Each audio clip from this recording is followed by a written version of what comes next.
മാമി തിരോധാനവുമായി ബന്ധപ്പെട്ട് കോഴിക്കോട്ടെ വിശദീകരണ യോഗത്തിലും മുഖ്യമന്ത്രിക്കും ADGPക്കുമെതിരെ PV അൻവർ MLA ഇന്ന് ആഞ്ഞടിച്ചു. ദ ഹിന്ദു ദിനപത്രത്തിന് മുഖ്യമന്ത്രി നൽകിയ അഭിമുഖം ആയുധമാക്കിയ അൻവർ മുഖ്യമന്ത്രി മലപ്പുറത്തെ അപമാനിച്ചെന്ന് തുറന്നടിച്ചു. മലയാളം ദിനപത്രത്തിന് നൽകാതെ ഇംഗ്ലീഷ് ദിനപത്രത്തിന് അഭിമുഖം നൽകിയതിൻ്റെ ഉദ്ദേശം തന്നെ വേറെയാണ്. ഒരു സമുദായത്തിനുമേൽ മുഖ്യമന്ത്രി സ്വർണ്ണക്കടത്ത് അടിച്ചേൽപ്പിക്കുന്നു. RSSുമായി ചേർന്ന് മതേതരത്വത്തിൻ്റെ കടക്കൽ കത്തിവെക്കാനാണ് മുഖ്യമന്ത്രിയുടെ ശ്രമമെന്നും ഇന്ന് മുതലക്കുളത്ത് ചേർന്ന യോഗത്തിൽ PV അൻവർ ആരോപിച്ചു. മലപ്പുറം ജില്ല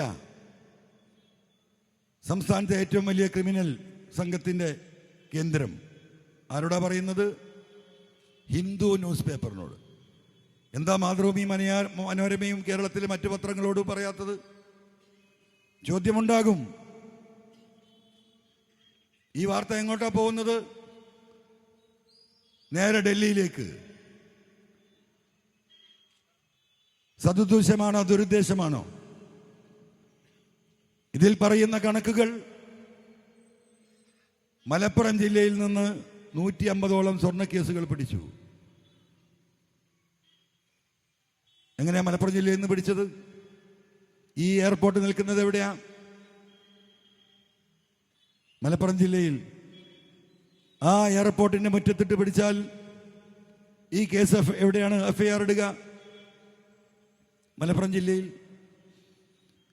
അപ്പൊ ഈ നാടാകെ പോകേണ്ട സ്വർണം കരിപ്പൂരിൽ ഇറങ്ങി തമിഴ്നാട്ടിലും കർണാടകയിലേക്കും ഒക്കെ പോകാമല്ലോ, മറ്റു ജില്ലകളിലേക്ക് പോകാമല്ലോ, അവിടെയൊക്കെ ഈ കള്ളക്കടത്ത് സംഘങ്ങൾ ഉണ്ടാകാമല്ലോ. പക്ഷേ പിടിക്കുന്ന എവിടെയാ? അപ്പൊ അദ്ദേഹം എന്താ പറയേണ്ടത്? ആ പിടിക്കപ്പെട്ടവന്റെ പാസ്പോർട്ട് വെരിഫൈ ചെയ്ത് അവൻ ഏത് ജില്ലക്കാരനാണെന്ന് നോക്കണം. ആ ജില്ലക്കാരനാണ് ഇതിൽ പ്രതി. ഇതാർക്കാ അറിയാത്തത്? എന്താ അദ്ദേഹം ചെയ്യുന്നത്? അടിച്ചേൽപ്പിക്കുക ഒരു സമുദായത്തെ. ഞാൻ സമുദായം പറയാൻ വന്നതല്ല ഇവിടെ. പക്ഷെ ഈ പോക്കുണ്ടല്ലോ, വളരെ അപകടകരമായ പോക്കാ. ഇത് ശരിയായ രീതിയിലുള്ള പോക്കല്ല. മാമി തിരോധാന കേസ് പോലീസ് അട്ടിമറിച്ചെന്ന് PV അൻവർ ആരോപിച്ചു. ADGP MR അജിത് കുമാറിന് മുകളിൽ പരുന്തും പറക്കില്ല. മുഖ്യമന്ത്രി ക്രിമിനലുകളെ കെട്ടിപ്പിടിച്ചിരിക്കുകയാണെന്നും PV അൻവറിൻ്റെ ആക്ഷേപം. അന്വേഷിക്കുന്ന അന്വേഷണ ടീം അന്വേഷിച്ചിട്ട് ഒരു ചുക്കും സംഭവിക്കാൻ പോകുന്നില്ല. എനിക്കറിയാത്.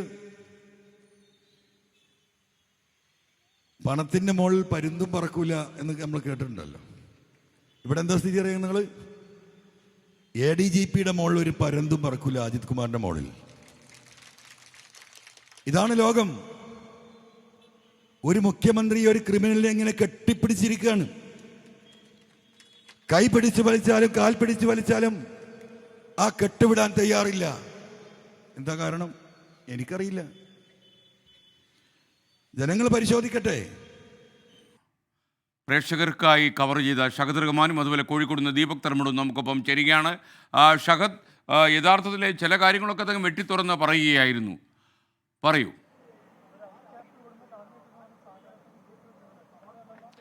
തീർച്ചയായും SKN, കാരണം ഈ പരിപാടിക്ക് രണ്ട് തരത്തിലുള്ള മാനങ്ങളുണ്ട് പ്രധാനമായിട്ടും. കാരണം നിലവിലെ രാഷ്ട്രീയ സാഹചര്യം അനുസരിച്ച് PV അൻവർ ഒരു പൊതുവേദിയിൽ സംസാരിക്കാൻ വരുമ്പോൾ ആ പൊതുവേദിയിൽ PV അൻവറിനെ കേൾക്കാൻ ആളുകളുണ്ടോ എന്നുള്ളതായിരുന്നു പ്രധാനപ്പെട്ട ചോദ്യം. അത് ഉണ്ട് എന്ന് PV അൻവർ ഇന്നലത്തോടെയും ഇന്നത്തോടെയും തെളിയിച്ചിരിക്കുന്നു എന്നുള്ളതാണ് ഏറ്റവും പ്രധാനപ്പെട്ട കാര്യം. ആ കാര്യത്തിൽ PV അൻവർ വിജയിച്ചിരിക്കുന്നു. കാരണം നമുക്കറിയാം, PV അൻവർ സർക്കാരുമായി അല്ലെങ്കിൽ ഇടതുപക്ഷവുമായി ഇപ്പോൾ തുറന്ന യുദ്ധത്തിലാണ്. അപ്പോൾ ആ യുദ്ധത്തിൽ ഒരു പരിധിവരെ PV അൻവർ MLA വിജയിച്ചിരിക്കുന്നു എന്ന് വേണം ആദ്യഘട്ടത്തിൽ ഇന്നത്തെ ഈ PV അൻവർ MLAയുടെ പെർഫോമൻസ് അല്ലെങ്കിൽ പ്രസംഗവുമായി ബന്ധപ്പെട്ട് നമുക്ക് പറയാനുള്ളത്. രണ്ടാമത്തത് ഈ മാമി തിരോധാനവുമായി ബന്ധപ്പെട്ട വിഷയമാണ്. മാമി തിരോധാനവുമായി ബന്ധപ്പെട്ട PV അൻവർ MLA ഇന്ന് പ്രധാനമായിട്ടും ഉന്നയിച്ചിട്ടുള്ള ഒരു കാര്യം എന്ന് പറയുന്നത്, ഈ സംഭവം നടന്നിട്ട് അല്ലെങ്കിൽ മാമിയുടെ തിരോധാനം നടന്നിട്ട് ഏകദേശം 1 വർഷം കഴിഞ്ഞിരിക്കുന്നു. എന്നിട്ടും ഈ മാമി എവിടെയാണെന്നോ അല്ലെങ്കിൽ ഈ കേസുമായി ബന്ധപ്പെട്ട് പുതിയ അപ്ഡേഷനുകളോ അല്ലെങ്കിൽ ഈ വിഷയത്തിൽ പുതിയ വഴിത്തിരിവുകളോ ഇതുവരെ ഉണ്ടായിട്ടില്ല. ആ ഒരു പശ്ചാത്തലത്തിൽ ഈ കേസ് ഇനി എവിടെയും എത്താൻ പോകുന്നില്ല എന്നുള്ളത് പറഞ്ഞു പറഞ്ഞു തുടങ്ങിയ പി വി അൻവർ പിന്നീട് മുഖ്യമന്ത്രിയെയും അതുപോലെ തന്നെ ADGP MR അജിത് കുമാറിനെയും കടന്നാക്രമിക്കുന്ന കാഴ്ചയാണ് നമുക്ക് കാണാൻ സാധിച്ചിട്ടുള്ളത്. ഇന്ന് പി വി അൻവറിന്റെ പ്രധാനപ്പെട്ട ആയുധം എന്ന് പറയുന്നത് നമുക്കറിയാം, ഇന്ന് രാവിലെ മുതൽ തന്നെ ചർച്ചയായ ഒരു വിഷയമാണ്. അതായത് മുഖ്യമന്ത്രി പിണറായി വിജയൻ ദ ഹിന്ദുവിന് നൽകിയിട്ടുള്ള അഭിമുഖം. കേരളത്തിൽ പ്രമുഖ പത്രങ്ങളുണ്ട്, പ്രത്യേകിച്ച് മനോരമ, മാതൃഭൂമി ഉൾപ്പെടെയുള്ള പ്രമുഖ പത്രങ്ങളുണ്ട്. ആ പത്രങ്ങൾക്കൊന്നും ഇന്റർവ്യൂ നൽകാതെ ദ ഹിന്ദുവിന് മലപ്പുറത്തെ അപകീർത്തിപ്പെടുത്തി ഇത്തരത്തിലൊരു ഇന്റർവ്യൂ കൊടുക്കുന്നുണ്ടെങ്കിൽ അതിന്റെ ഉദ്ദേശശുദ്ധി മറ്റൊന്നാണ് എന്നുള്ളതാണ് അദ്ദേഹം പ്രധാനമായിട്ടും ഇന്ന് പറഞ്ഞു തുടങ്ങിയിട്ടുണ്ടായിരുന്നത്. മാത്രമല്ല, അദ്ദേഹം ഒരു പരിധിയിൽ, അതായത് പല ഘട്ടങ്ങളിൽ മുഖ്യമന്ത്രിയെ പേഴ്സണലായി പോലും അറ്റാക്ക് ചെയ്യുന്ന രീതിയിലേക്ക് കാര്യങ്ങൾ കടന്നു എന്നുള്ളതാണ് ഏറ്റവും പ്രധാനപ്പെട്ട കാര്യം. അപ്പോഴൊക്കെ ഇടയ്ക്കിടയ്ക്ക് അദ്ദേഹം പറയുന്ന മറ്റൊരു കാര്യം എന്ന് പറയുന്നത്, താൻ ജനങ്ങൾക്ക് വേണ്ടി യുദ്ധം ചെയ്യാൻ ഇറങ്ങിയിട്ടുള്ള ആളാണ്, അതുകൊണ്ട് തന്നെ താൻ ജനങ്ങൾക്ക് വേണ്ടിയിട്ടാണ് ഇത്തരം കാര്യങ്ങളൊക്കെ പറയുന്നത് എന്നതടക്കമുള്ള കാര്യങ്ങൾ പറഞ്ഞുകൊണ്ടായിരുന്നു അദ്ദേഹത്തിന്റെ പ്രസംഗം. പക്ഷേ ആകെ ചുരുക്കം എന്ന് പറയുന്നത് മുഖ്യമന്ത്രിയെ കടന്നാക്രമിക്കുകയും ഇന്ന് മുഖ്യമന്ത്രിയുടെ ഇന്റർവ്യൂ പുറത്തു വന്ന പശ്ചാത്തലത്തിൽ അതുമായി ബന്ധപ്പെട്ട കാര്യങ്ങൾ വിശദീകരിക്കുകയും അതുമായി ബന്ധപ്പെട്ട് മുഖ്യമന്ത്രിക്കെതിരെ പുതിയ ആരോപണങ്ങൾ, അല്ലെങ്കിൽ മുഖ്യമന്ത്രി ADGP MR അജിത് കുമാറിനെ കെട്ടിപ്പിടിച്ചിരിക്കുകയാണ്, അല്ലെങ്കിൽ ഒരു ക്രിമിനലിനെ സംരക്ഷിക്കുകയാണ് എന്നതടക്കമുള്ള കാര്യങ്ങളാണ് ഇന്ന് പി വി അൻവർ MLA പ്രധാനമായിട്ടും ഈ യോഗത്തിൽ പറഞ്ഞിട്ടുണ്ടായിരുന്നത്. അതുപോലെ തന്നെ പോലീസിലെ മുഴുവൻ ആളുകളെയും അദ്ദേഹം അടച്ചാക്ഷേപിക്കുന്നില്ല, മറിച്ച് കുറച്ച് നല്ല ആളുകളുണ്ട്, എന്നാൽ ആ നല്ല ആളുകളെ പോലും ഇത്തരത്തിൽ മോശമാക്കുന്ന സ്ഥിതിയാണ് ഉള്ളത് എന്നതടക്കമുള്ള കാര്യങ്ങളും അദ്ദേഹം ഇന്ന് പറഞ്ഞിരിക്കുന്നു. എന്തായാലും ഇന്നത്തെ ഈ മുതലക്കുളത്തെ പരിപാടി അത് വലിയ വിജയമാണ്. പ്രത്യേകിച്ച് പി വി അൻവറിനെ കേൾക്കാൻ നിരവധി പേരാണ് ഇന്ന് കോഴിക്കോട്ടെ മുതലക്കുള മൈതാനിയിലേക്ക് എത്തിയിരുന്നത്.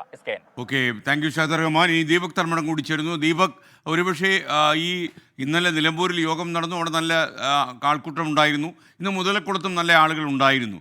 ഇതുണ്ടാക്കുന്ന രാഷ്ട്രീയ പ്രത്യാഘാതങ്ങൾ എന്തായിരിക്കും?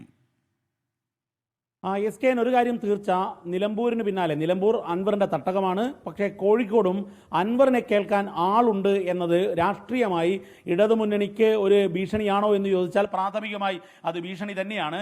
കാരണം ഇടത് ക്യാമ്പിൽ നിന്നും പുറത്തു വന്ന് മുഖ്യമന്ത്രിയെ കടന്നാക്രമിക്കുന്ന ഒരാളെ ശ്രവിക്കാൻ വേണ്ടി വലിയ ആൾക്കൂട്ടം എത്തുന്നു. പ്രത്യേകിച്ചും കോഴിക്കോട് നിലമ്പൂർ പോലെ അല്ല, കാരണം നിലമ്പൂർ അദ്ദേഹത്തിന്റെ സ്വാധീന മേഖലയാണ്, കോഴിക്കോട് കുറച്ചുകൂടി അദ്ദേഹത്തിന് വലിയ സ്വാധീനമില്ലാത്ത മേഖലയാണ്.